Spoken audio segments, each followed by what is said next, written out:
Net profit जी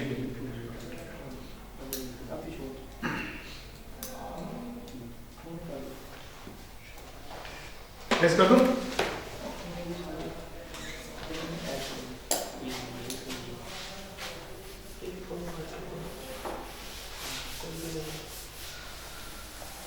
दूसरी कौन सी statement हमारी? दूसरी स्टेटमेंट कौन सी थी? सेम चीज, सबसे पहले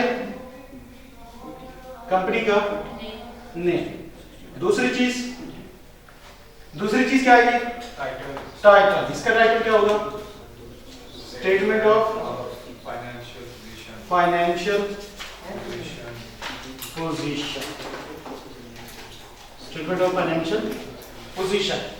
इसके अंदर भी रिपोर्टिंग पीरियड आपने बताना है, लेकिन इसके साथ हम फॉर नहीं लिखते, इसके साथ लिखते हैं एज ऑन 31 दिसंबर 2026। ये लाजमी ध्यान में रखना, बहुत टेक्निकल चीज है। जब आप प्रॉफिट एंड लॉस स्टेटमेंट बनाएंगे या एसओसीए बनाएंगे तो आपने क्या लिखना है यहाँ पे? फॉर द ईयर, जबकि एसओएफपी में एज ऑन। ये कंसेप्चुअल चीज है, आगे चल के इसको आपको समझ आ जाएगी, अभी आपको समझ नहीं आएगी क्यों करते हैं, जब हम चैप्टर 9 में पहुंचेंगे। पर अभी के लिए आप इसे रट लें कि एसओसीआई के अंदर हम क्या लिखते हैं? For the year. और एसओएफपी में एज ऑन 31 दिसंबर लिखते हैं। ठीक हो गया? ओके, इसकी इक्वेशन क्या थी?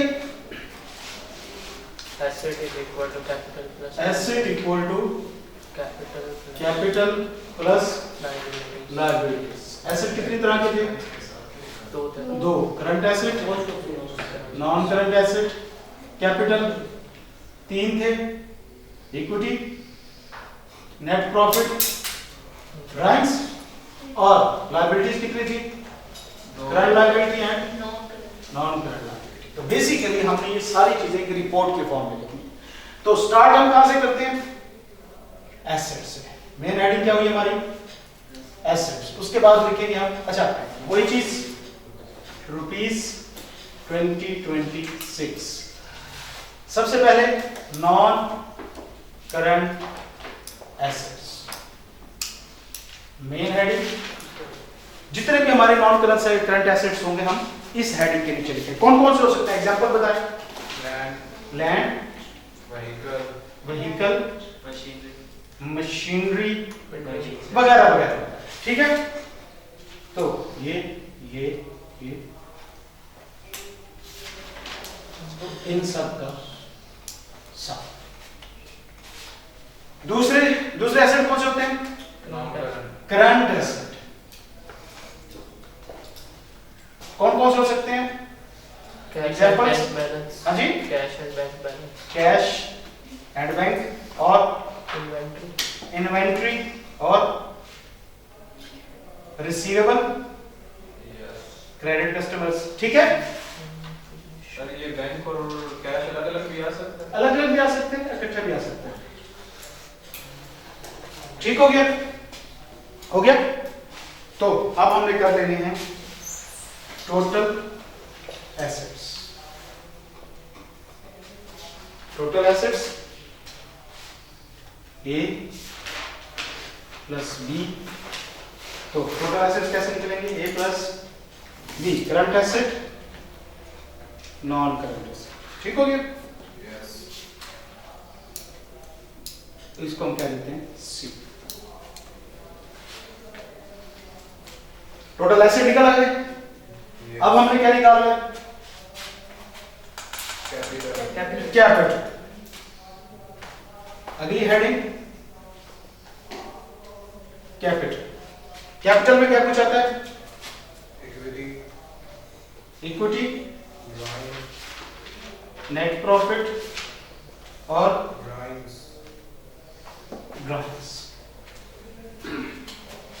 इक्विटी, नेट प्रॉफिट और ड्राइंग्स हम माइनस करेंगे। अच्छा, अकाउंटिंग में जब हमने किसी फिगर के साथ माइनस लिखना हो तो हम माइनस नहीं डालते, बल्कि क्या डालते हैं?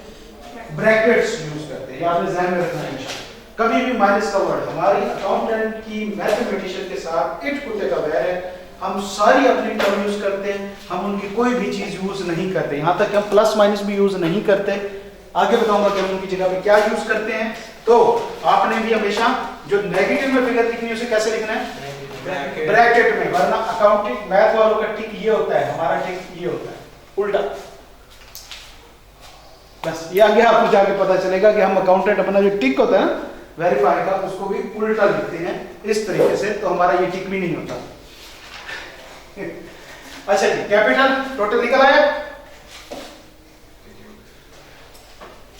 ये हो गया हमारा डी। उसके बाद कैपिटल हो गया, अगली चीज क्या है, लायबिलिटीज। लायबिलिटीज की कितनी टाइप्स होती हैं, दो, non current liabilities. Non current liabilities में क्या हो सकते हैं, नॉर्मली लोन्स, बॉन्ड्स वगैरह।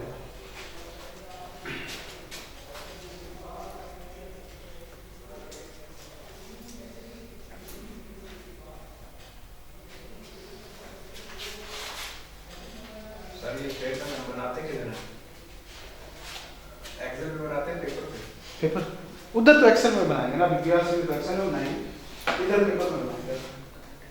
और सर ये डेट होती है, ये मंथ का नेम लाजमी लिखना होता है, सिर्फ 12 लिख सकते हैं नहीं, पूरा पूरा।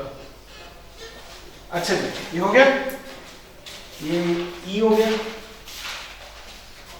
उसके बाद अगली कौन सी लायबिलिटीज होती हैं, करंट लायबिलिटीज। कौन कौन सी, कोई एग्जांपल दो।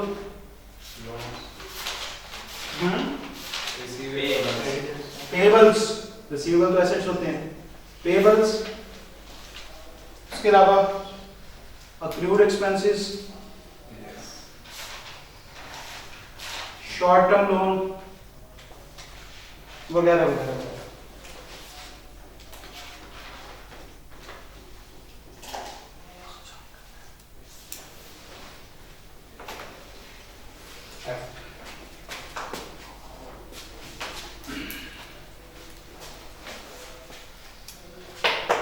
आगे शुरू कर, समझ रहा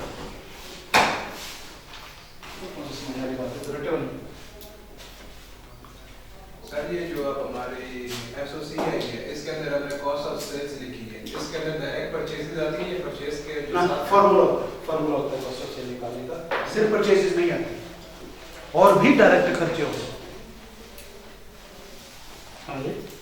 देखिए, जिस मशीन के ऊपर आप यूनिट्स बना रहे हैं उस बिजली का बिल वो इनडायरेक्ट में है कि डायरेक्ट में आ जाएगा। अगर तो यूनिट बढ़ेगी बिजली का बिल बढ़ेगा, तो डायरेक्ट वो होते हैं जो डायरेक्टली सेल्स के साथ काम या ज्यादा हो रहे हैं। लेकिन बिल्डिंग का रेंट है, नंबर ऑफ यूनिट ज्यादा बनाओगे तो बिल्डिंग का रेंट बढ़ जाएगा, नहीं, वो इनडायरेक्ट। जैसे अगर हम परचेजेस अपनी प्रोडक्ट बाहर से ऑर्डर कर रहे हैं, कितना बाहर से, किसी और आपका डिस्ट्रिक्ट से कर रहे हैं, ठीक है, ट्रैवलिंग के एक्सपेंसेस ज्यादा हो गए तो वो भी कॉस्ट ऑफ सेल ट्रैवलिंग बिल्कुल कॉस्ट ऑफ सेल में जाएगी, डायरेक्टली नहीं है उसके साथ। शाबाश, दिमाग चलता है थोड़ा।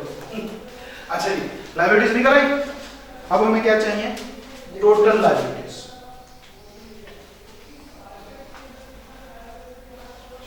तो ये होगा E प्लस F।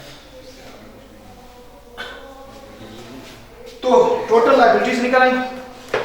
अब ये इक्वेशन जस्टिफाई होनी चाहिए, एसेट्स का टोटल इक्वल टू होना चाहिए कैपिटल और प्लस लायबिलिटीज का टोटल, ये बराबर होना चाहिए, तब आपकी अकाउंटिंग क्या होगी, सही होगी। आपने कोई चीज फाइंड नहीं करनी होती है, एट द एंड ऑब्जेक्टिव क्या होता है, टोटल एसेट इक्वल टू होने चाहिए कैपिटल प्लस टोटल लायबिलिटीज के। समझ आ गया? इसको अगर आप G कह देते हैं तो एक्चुअली इस इक्वेशन के अंदर क्या होना चाहिए, C equal to D plus G। तो अगर लायबिलिटीज एसेट से ज्यादा हो तो फिर नेगेटिव फिगर चाहिए, नेगेटिव इक्वेशन। लेकिन वो आप जब करेंगे तब आपको पता चलेगा ऐसा किस तरह से होता है और किस तरह से नहीं होता। ये सारी चीजें बड़ी इंटरलिंक्ड होती हैं सिस्टमैटिकली ना, इस तरह होता नहीं है कि आप कुछ और सोच रहे हो और वो सर ये नॉन करंट लायबिलिटीज में लोन्स और दूसरा क्या है? देखिए क्या non current liabilities Bonds. Loans के बाद बॉन्ड्स, देखो लायबिलिटीज ज्यादा हो जाए एसेट से, ऐसी बात है। कोई एग्जांपल, कौन सी ऐसी लायबिलिटी है, आपने लोन लिया होगा ना, ऐसी बात है, एसेट से ज्यादा हो जाएगा। अब जो अगली बात मैं कर रहा हूँ ना, ये बड़ी मतलब कंसेप्चुअल है, इसमें ना भी है तो कोई फर्क नहीं पड़ता। लोन्स आपने बहुत बड़ा ले लिया, एसेट आपके पास नहीं है, पहली तो बात ये पॉसिबल नहीं। जब आप लोन लेंगे तो क्या मिलेगा आपको, वो आप कह सकते हैं। कैश मिलेगा ना, तो कैश एसेट में चला जाएगा, उतना एसेट बढ़ जाएगा जितनी लायबिलिटी बढ़ रही है। और सर अगर साल में हमें लगातार नुकसान होता जा रहा है, ठीक है, तो फिर आखिर में हमें दोबारा भी तो बनानी है, स्टेटमेंट बना ली हमने फाइनेंशियल पोजीशन। ठीक है, लॉस होता जा रहा है, तो होगा क्या, होगा क्या, जब लॉस होगा तो ये फिगर नेगेटिव में हो जाएगी। ये फिगर कहाँ जाती है, इधर आती है, आपका कैपिटल कम हो जाएगा, आपका कैपिटल कम हो जाएगा, यहाँ से उस साइड से एसेट कम हो जाएगा, इधर से कैपिटल कम, समझ आ रही बात। तो ये चीजें बड़ी सिस्टमैटिकली लिंक्ड होती हैं आपस में। तो वो जिस तरह हम सोचते हैं कि कोई अनहोनी सी ऐसे हो जाएगी कि बराबर ही ना हो, ऐसा नहीं होता, कभी भी नहीं होता। अकाउंटिंग बनी ही इस तरह से, ये पॉसिबल ही नहीं है कि अकाउंटिंग क्वेश्चन आपकी बराबर ना हो। टैली, इसे कहते हैं टैली होना, asset equal capital plus liabilities का आना क्या कहते हैं, टैली होना, और ये हमेशा टैली होना अगर आपने कोई गलती नहीं की। अब साल के शुरू में भी कुछ स्टेटमेंट्स बनाते हैं कि बस आखिर में होता है? एंड पर हमेशा साल के शुरू में बस प्रोजेक्शन या बजट्स वगैरह बना लेते होते हैं, वो मैनेजमेंट अकाउंटिंग का टॉपिक है, वो आगे चलते पड़ेंगे। बजट्स वगैरह साल के शुरू में बनते हैं नॉर्मली, नहीं तो सारी फिगर हमारी साल के एंड पे होती है। ओके मेरे बच्चे, बुक के अंदर आपको ये दो दिए गए हैं एग्जांपल्स, इनको आपने देख लेना है। इन दोनों स्टेटमेंट्स का आपस में लिंक कहाँ पे है, कैपिटल और एसेट। कैपिटल के अंदर नेट प्रॉफिट से ये दोनों स्टेटमेंट आपस में लिंक है। तो वो एक क्लासिफिकेशन ऑफ ट्रांजैक्शन और आखिरी कंसेप्ट छोड़ के बाकी पूरा चैप्टर अब आपने रीड करके आना है इंशाल्लाह। मैं कुछ आपको क्वेश्चन भी बना के भेजूंगा एमसीक्यू स्टाइल, वो भी आपने करने हैं। मंडे को अपनी नेक्स्ट क्लास होगी इंशाल्लाह। सर आपने जो टेस्ट दिया उसमें ये ऐड है, ये जो आज हमने पढ़ा कब ये हमें टेस्ट, आपने कल आपको बोला था टेस्ट होगा। टेस्ट होगा। हाँ ये चीज़ स्टेटमेंट इंक्लूड होगी, स्ट्रेट फिगर होंगे, आपने स्टेटमेंट बनानी है। हौसला रखो, कुछ नहीं होगा। Okay sir. ओके ठीक है, चल शेयर करते हैं। अल्हम्दुलिल्लाह। सर ये जो इक्विटी वाला है, इसमें नहीं होगा ये यही तो है। सर शेयर कर दीजिए, शेयर कर दीजिए क्या चीज़, वो जो आप कह रहे हैं जी। हाँ वो तो मैं अल्लाह हाफ़िज़। अल्लाह हाफ़िज़। बेटे आगे वाले इकोनॉमिक्स का टेस्ट किया भाई सर ने कौन सा टॉपिक पढ़े थे? इकोनॉमिक्स का टेस्ट हां अब नहीं वो मंडे के लिए लीड टॉपिक तो वही पूछ रहा हूँ। मैंने पिक्चर लिए नहीं पूरी है बोल और कौन सा टॉपिक है पता। बकर भाई सर ने क्या कहा कौन सा टॉपिक नहीं करना जो किए हैं वो करके आ जाएं। यहाँ तक बस। हाँ तो यही करना है। नेक्स्ट तक मुझे यार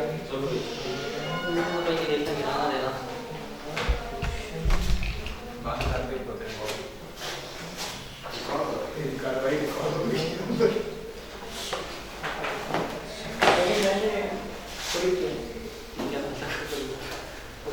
और गाने में बहुत लाइबिलिटी चलते हैं कोई नहीं। मेरे चलते नहीं हो सकते कौन की आप मुझे आ जाओ धोखा देते हैं तो बस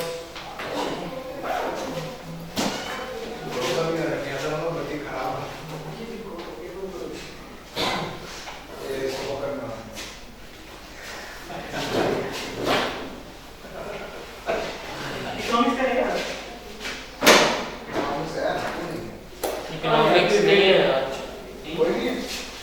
छुट्टी है सर की आज। छुट्टी है चले तो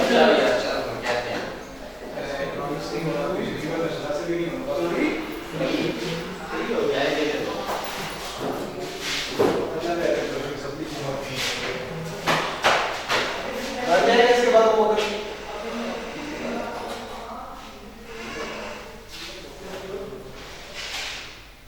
इसलिए